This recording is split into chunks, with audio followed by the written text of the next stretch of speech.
बदलापूर अक्षय Shinde encounter प्रकरणामध्ये आता नव्या एसआयटीची स्थापना होतीये।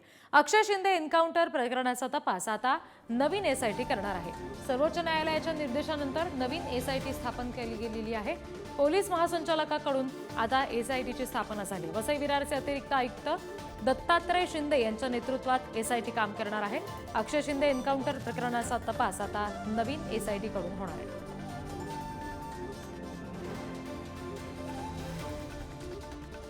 सर्वोच्च न्यायालयाच्या निर्देशानंतर आता नवीन एसआयटीची स्थापना केली गेलेली आहे।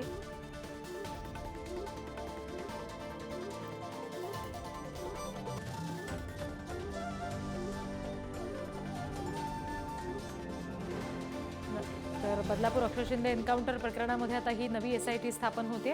वसई विरारचे अतिरिक्त आयुक्त यांच्या नेतृत्वात एसआयटी काम करेल। आणखी तपशील घेऊयात, प्रतिनिधी निखिल चव्हाण आपल्याशी जोडले गेले त्यांच्याकडून।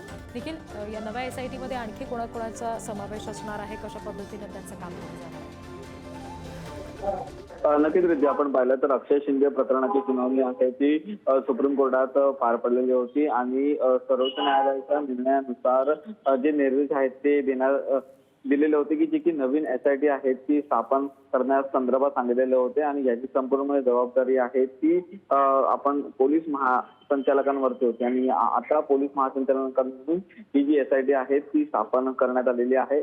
या एसआयटी मध्ये प्रामुख्याने 5 महत्वाचे अधिकारी आहेत ते देखील असणार आहेत। त्यात वसई विरारचे अतिरिक्त आयुक्त आहे दत्तात्रय शिंदे यांच्या नेतृत्वाखाली जी एसआयटी आहे ती पूर्णपणे काम करणार आहे।